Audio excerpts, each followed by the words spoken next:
All right, shalom, shalom. First and foremost, I want to begin this lesson by giving all praise, honor, and glory to the Most High and the proper names in the Paleo Hebrew tongue.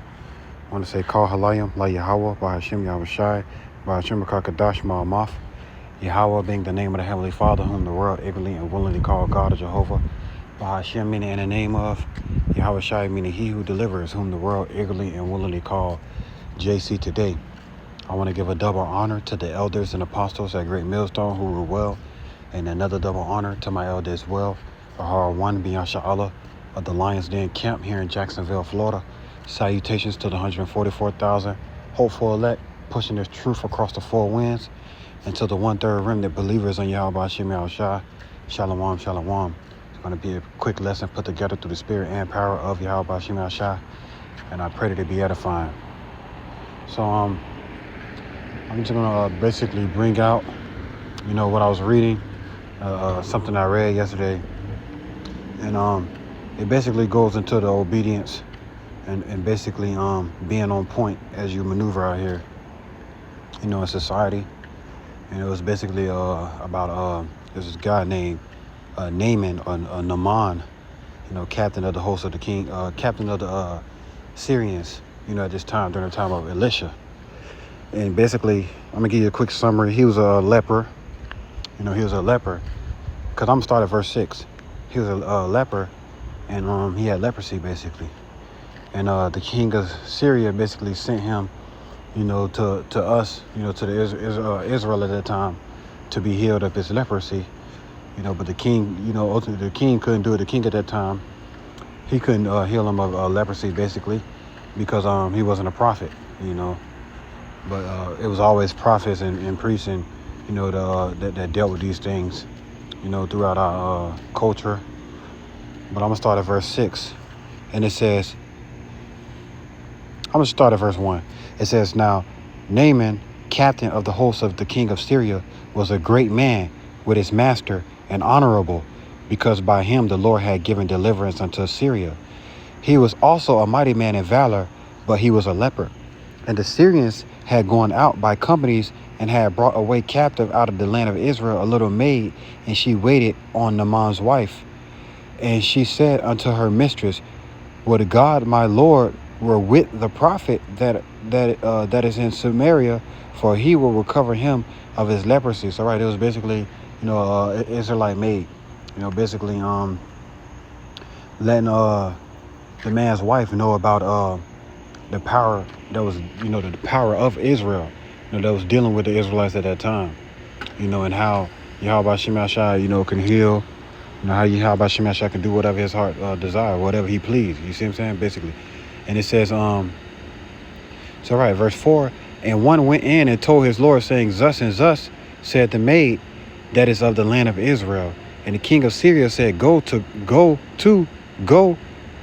and I will send a letter unto the king of Israel. And he departed and took with him 10 talents of silver and 6,000 pieces of gold and 10 changes of raiment. So he took these things with him basically as a gift, to give to, the king of Israel at that time. You see what I'm saying? To be healed of his leprosy. Verse 6, and he brought the letter to the king of Israel, saying, Now when this letter is coming to thee, behold, I have therewith sent Naaman my servant to thee, that thou mayest recover him of his leprosy. And it came to pass, when the king of Israel had read the letter, that he rent his clothes and said, Am I God that kill and make alive? He says, Am I Yahweh to kill and to make alive, that this man doeth send unto me to recover a man of his leprosy? Wherefore consider, I pray you, and see how he seeketh to quarrel against me. So basically, he thought it was basically a trap against him.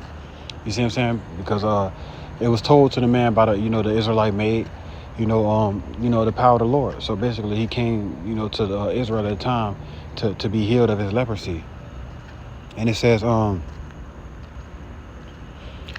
right, so the king thought that he was basically seeking a quarrel against him and trying to come against him for a small matter, and it says verse 8, and it was so when Elisha the man of Yahweh had heard that the king of Israel had rent his clothes, that he sent to the king, saying, Wherefore hast thou rent thy clothes?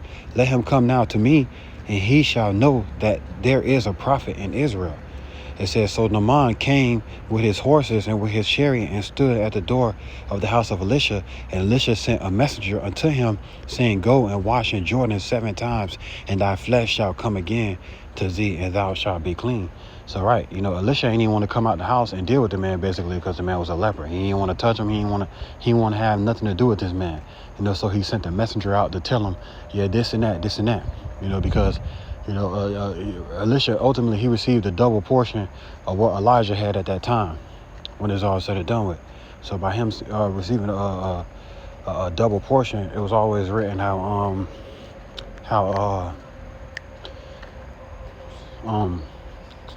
it was a time periods to where something was told to a king in his bedchamber, and Yahweh B'Hashem Yahshua basically revealed it to Elisha and told Elisha this and that, don't go here because they're gonna try to trap you up over here on this side. You see what I'm saying? Or Yahweh B'Hashem Yahshua was basically always dealing with Elisha, giving him wisdom, so where if just wisdom. You see what I'm saying? So basically he told this man, he said, it says, go and wash in Jordan 7 times, and thy flesh shall come again to thee, and thou shalt be clean.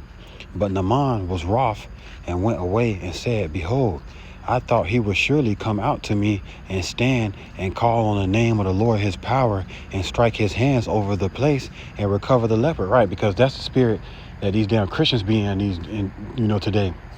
You'll see a video to where a pastor try to lay hands on you, he'll been smacked you upside your face, and some more shit. You see what I'm saying? And then you have people falling all over the floor, acting as if they caught the Holy Ghost or whatever the case may be. You see what I'm saying? And then get up and go right out the church. Ain't feel a damn thing. They'll go right out the church and be more wicked than they was when they came in. So in his heathenistic mindset, he thought that this is how you be healed, But even Yahushua, when Yahushua was walking, he was like, yeah, man, go to your house and your son to be healed. Go to your house and your daughter to be healed. Yahushua was doing stuff like that, and it was always prophets, that was basically coming in that same spirit. That same, that spirit ultimately was given from Yahweh. It shows the power of Yahweh. And it says, are not Abna and Pharpar, rivers of Damascus, better than all the waters of Israel? May I not wash in them and be clean? So he turned away and went away in rage. So basically he was mad because, the prophet didn't come out to him. The prophet didn't come out to him, but the prophet told him, yeah, go wash in Jordan. You're going to be clean. You see what I'm saying? When it's all said and done with. So he went away in rage because he basically where he from better, the water's better, better than Israel water, basically. And he had a mindset of, man, I've been washing in water this whole time. I'm still ain't clean, or whatever the case may be, because he didn't believe on, what the words that the prophet spoke to him at that time. And it says, and his servants came near and spake unto him and said, my father, if the prophet had bid thee to do some great thing, wouldest thou not have done it? How much rather then when he said to thee, wash and be clean?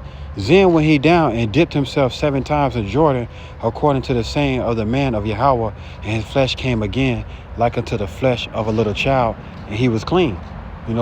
So after hearing the rebuke of his servants, he did as Elisha bade him to do, and his flesh returned upon him. He was no longer a leper, but he was clean. You see what I'm saying? And it says, verse 15, and he returned to the man of Yahweh, he and all his company, and came and stood before him. And he said, behold, now I know that there is no God in all the earth but in Israel. Now therefore I pray thee, take a blessing of thy servant. But he said, as the Lord liveth, before whom I stand, I will receive none. And he urged him to take it, but he refused, right? Because, ultimately Elisha knew that all that shit that he had was unclean. Because he was once a leper. He dipped himself in the water and was clean. But the stuff that he brought and the stuff that he touched, before he came, it was still unclean. So, and ultimately Elisha, basically wanted to show, the power of the Lord, basically saying bro, I don't need your stuff. I don't need your 10 changes of raiment. He brought 10 talents of gold and a couple of 100 pieces of silver, I believe. Of gold, 10 talents of silver. and 10 changes of raiment. So Elisha, basically, didn't want the carnal riches that came, with it, because he knew ultimately he would receive a gift from Yahweh Ba'ashim Yahshua for whatever he do. It says, verse 16, it says, but he said, as the Lord liveth, before whom I stand, I will receive none. And he urged him to take it, but he refused. And Naaman said, shall there not then, I pray thee, be given to thy servant 2 mules? I pray thee, be given to thy servant 2 mules, burden of earth. For thy servant will henceforth offer neither burnt offerings nor sacrifice unto other gods, but unto the Lord. And in this thing the Lord pardon thy servant.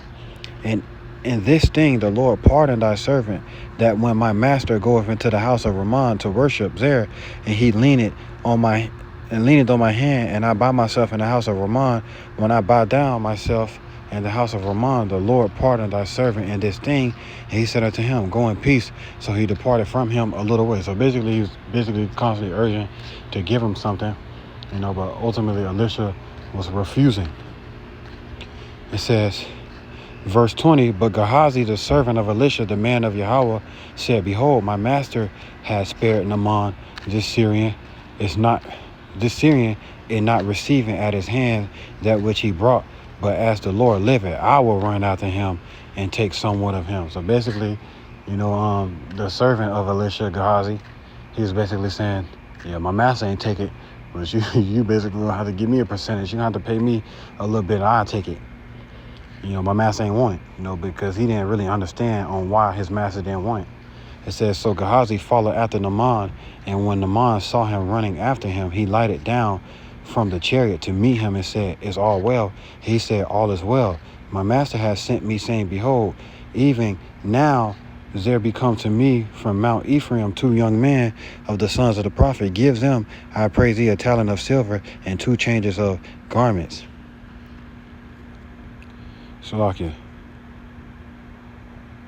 So right, and 2 changes of garments. So verse 23, and Naaman said, be content, take 2 talents.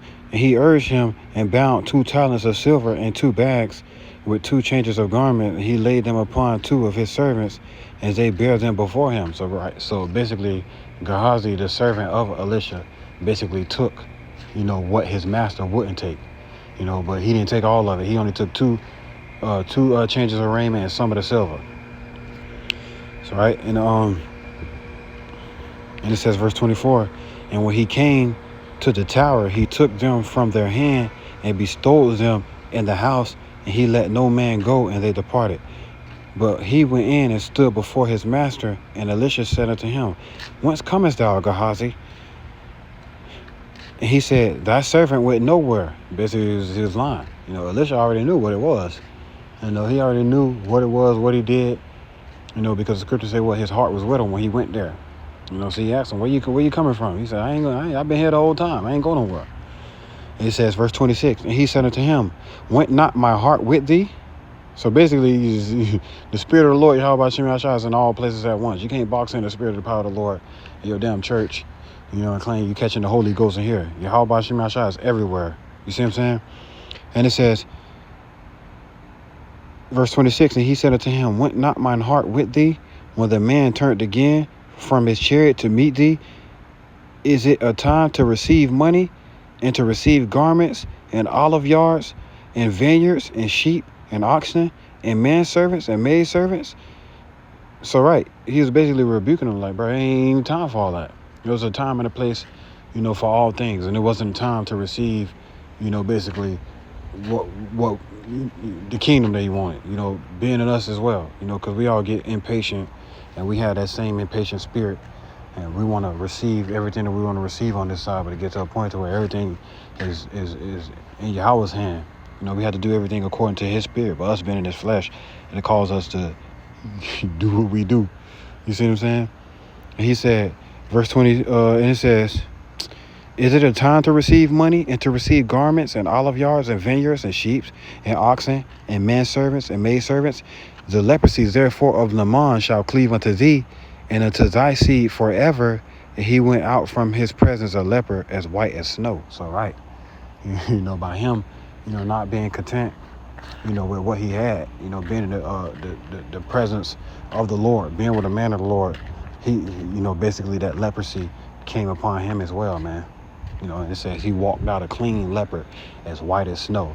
And we know leprosy is when you ain't got no damn melanin, basically. Leprosy makes you unclean. And Esau Edom, the so-called white man, these days, he a clean leopard. He a clean leopard. So kind. But by him not, taking heed to the ways of the man of the Lord, Elisha, it caused him to walk out a clean leopard. It says, upon his seed forever. You see what I'm saying? Like a damn albino. When it's all said and done with, man. So kind, man. And I'm going to get this next precept in the book of Sirach, chapter 4, in verse 20. This lesson topic going to basically just being on point, and paying attention. Because, by him touching the garment, it made him unclean. By him taking the money from a clean leopard, it made him a leopard. You see what I'm saying? And as I'm doing this lesson, I was thinking about, us in these times, how, we gotta deal with this on a smaller level. Like, you like to eat, you might go someplace and they might cook the pork on a grill, and then next thing you know, they're making your burger in that same spot without cleaning the grill, because ultimately the nigga just want to go home. So he's just trying to hurry up and get your orders to get his hours and go home. You see what I'm saying? So he had been made the whole bunch of bacon and then threw it on the grill and made your burger right there. You see what I'm saying? To make you unclean ultimately. Or you go to these chicken spots. Ishmael make that good ass fried chicken, but he had been tossed in that same flour that he seasoned your chicken in. He had been tossed all type of shrimp, all type of catfish, abomination in there. So now, just thinking about it, it puts you in the spirit. Like, man, I might as well just make my own shit. You see what I'm saying? Because I might as well just make my own stuff and prepare my own food. Because everything about this place defiles us. Your woman can be on a period, then you got to sleep in the same bed with her because, you can't afford no giant luxury house, for all your women on this side. You see what I'm saying? So everything that we do and go through on this side, it defiles us. So we just got to take heed to, these lessons and pay attention and see how we can add it to our life, our lifestyles, and see what we can learn from it and how we can add it to our lifestyles. So, right. And this is the book of Sirach, chapter 4, in verse 20. It says, observe the opportunity and beware of evil, and be not ashamed when it concerneth thy soul. So, right, you have to observe the opportunity. If Gehazi would have basically observed how Elisha, he was his servant for a long time. So if he would have observed how he was moving and maneuvering, the Spirit of the Lord would have been on him as well. And he would have been next up to receive a double portion, just like Elijah was around Elisha. And when Elijah was taken up, Elisha received that double portion. So had he observed and paid attention and was on point when it came to how Elisha was moving and all the healing and everything he was doing, how he was healing waters. It was an account to where a man had hired or borrowed an axe. He borrowed an axe from somebody in the scriptures, and the axe fell in the water. So he's like, dang, man, the axe fell in the water. That wasn't even my axe. So Elisha did something with some wood, threw the wood in the water, and next thing you know, the metal axe done started floating. So he grabbed it. You see what I'm saying? So just being around that is more content than great riches. Just being around the Spirit and power of the Lord is more content than, anything that you can receive on this side, because it gets to a point to where the shit that you do receive on this side is going to corrupt you. And if we do come up and be some stupid multimillionaires on this side, either way, you're going to have to go back broke again. So if the Lord, Yahweh Shemashah, bless you, to have anything on this side, I would just use the time and opportunity to, be more in the Spirit, to where if you well off on this side, there's no reason why you shouldn't know every breakdown, or you shouldn't, be reading every day, or you shouldn't be, teaching in some way, form, or fashion every day. because it's a lot of brothers that had to get up and work these extra laborious ass jobs, dog. To where Esau, a brother just told me something in the gym today. He was like, man, these devils ain't gonna never pay you enough to be their neighbors. They're gonna pay you just enough to keep your ass coming back for more when it's all said and done with. But it gets to a point to where even if we was rich on this side or whatever the case may be, you should take that opportunity to be more in the spirit of the Lord. When it's all said and done with, it says, verse 20, observe the opportunity and beware of evil, and be not ashamed when it concerneth thy soul. So right, man, be not ashamed when it concerneth thy soul, because taking and accepting the wrong shit on this side will have you a spiritual leper, to where you just can't receive it, and the spirit be taken from you. You see what I'm saying? It says, verse 21, for there is a shame that bringeth sin, and there is a shame which is glory and grace. So that shame that brings sins could ultimately be pride, and that shame that bringeth grace, it's us, the men of the Lord, that came into this truth. We first heard this truth, or whatever the case may be, and it calls us to turn from our sin. You see what I'm saying? But it's a shame that'll cause you to have you in more sin. Like a nigga in the street. He had been done something, another wicked nigga had been done did something to him, right? And now everybody talking about it. So the first thing he gonna do is go try to get some get back, or whatever the case may be. Get some get back just to prove himself. It says, for there is a shame that bringeth sin, and there is a shame which is glory and grace. And you want that shame that's a glory and grace. Your elders and apostles, your brothers, your bishops rebuking you, telling you, you doing this, you doing that, change it. And now you say to yourself, damn, I am doing that. You see what I'm saying? Father, please help me change it. You see what I'm saying? Help me be a better man in this part of my life, basically. And it says, accept no persons against our soul, and let not the reverence of any man cause thee to fall. So, right, accept no persons against your soul. You know what needs to be done, to get you closer to the Father. And let not the reverence of any man cause you to fall. When it's all said and done with, be on point and pay attention. Make sure that you around people that has the spirit and power of the Lord Yahweh Shem Yahshua, but make sure that spirit is rubbing off on you, to where you actually have eyes to see. You don't want to be like these people in these damn churches. They're around so-called bishops and pastors, or whatever the case may be, but they're not reading their Bible. They just listen to whatever their pastor telling them to do. So, right, let not the reverence of any man cause you to fall. And that shame, which is glory and grace, is what we need on this side. Because if our people was to, have that spirit, then they wouldn't be so prideful. And this is Sirach chapter 4 verse 20 in a different version. And it says, take advantage of opportunities, but guard yourself against evil. So, right, take advantage of opportunity, move in the spirit and power of the Lord Yahweh Shem Yahshua at all times, but guard yourself against evil and be on point. You see what I'm saying? When it's all said and done, be on point and make sure you're paying attention. It says, don't underrate yourself. Humility deserves honor and respect. So, right, Gehazi, he basically underrated himself and basically took a reward that his master ain't want to receive. You see what I'm saying? So ultimately, he undermined himself. Had he would have saw himself as precious gold in the sight of the Lord, to where Yahweh Shem Yahshua allowed him to be around this great man of the Lord, he wouldn't have took it. He wouldn't accept it. He would have knew that Yahweh Shem Yahshua is dealing with him, and that's all that really mattered, at that time.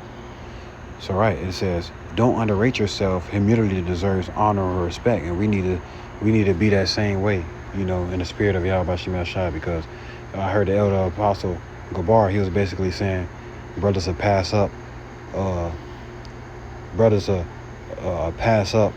donut shop for a donut. You see what I'm saying? When it's all said and done with, you seeing yourself as so low on this side that you would take and accept the wickedest bitch ever, the wickedest woman ever. You see what I'm saying? And allow her to treat you like garbage and talk to you any type of way. It says, humility deserves honor and respect, but a low opinion of yourself leads to sin.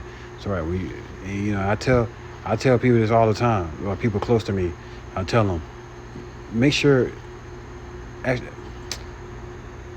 it's another way I say it, basically, to where I voice my opinion in a way that make those people don't feel low about themselves. Because once those people feel low about themselves, they'll take whatever compliment that the next person give them. You know, and they hear and then they'll take that compliment and be so, so grateful and thankful about that compliment that it causes them to accept a wicked person or a wicked person can creep in. You see what I'm saying? So when I speak to them in a way that let them know that basically, they precious in the sight of Yahweh Shem Yahshai, and to see yourself as precious in the sight of Yahweh Shem Yahshai as well. Even though we in this flesh, this wicked flesh. You see what I'm saying? Don't see yourself in a low manner. It says, but a low opinion of yourself leads to sin. So right, you see it all the time. You see a beautiful woman or whatever the case may be, low self-esteem or whatever the case may be, seeing all these other women out here fuck with all the thug niggas. So guess what she gonna go do? She's smart and she gonna go fuck with a goddamn GMO baby because he told her that what he told her, or whatever the case may be. He done told her what he told her. Now she looking, you know what I'm saying? Now she finna go deal with her, and he finna pop her, get her pregnant, and go on to the next. Not gonna, accept the responsibility of taking care of his children. You see what I'm saying? He gonna be on to the next, on to the next, on to the next, because that's a trend. You see what I'm saying? So don't let, it says what? But a low opinion of yourself leads to sin. That's what Gehazi had. He had a low opinion of himself to where he accepted clothes from a leopard, and he accepted money from a leopard, which made him a leopard. And I'm saying this, bro. I'm saying this because I was thinking of it on a deeper level. Like, bro, I be going to these damn chicken spots and getting chickens, and they'll fuck around and you don't know, they'll toss that shit in some shrimp or whatever the case may be. You see what I'm saying? So I was just like, man, I need to make my own. I just need to real deal lock in and just make my own food. You see what I'm saying? Because as I read it, that's what I was thinking about. Like, what am I doing that's similar to this? And how can Yahweh Shem Yahshai fix me in this area, even if it's small to me, get big to him? It calls, what I'm saying? Just, cause Yahweh Shem Yahshai to work on me on this level, basically. You see what I'm saying? So it says, but a low opinion of yourself leads to sin. Do not let others have their way at your expense. Do not bring on your ruin by giving up your rights. So, right, you don't want to give up your rights spiritually and physically, to where you didn't sin against the Lord, basically by being impatient and being like-minded, to the wiles of the devil on this side. When it's all said and done with, man. So, right, I'm going to keep going to the next precept. In the book of Proverbs, chapter 15 and verse 27, and it says, he that is greedy of gain troubleth his own house, but he that hated gifts shall live. So right, when you're greedy of gain, it's going to cause you to accept any person's. You see what I'm saying? They're going to cause you to do whatever you got to do to come up on this side. You see what I'm saying? But us men of the Lord, we be in the spirit of, going about our business, but we're not finna do nothing wicked to, come up on this side or to receive money and fame. We're not finna go out like 2/3 of our people that do what they have that mindset. They say by any means possible. You see what I'm saying? That by any means possible spirit.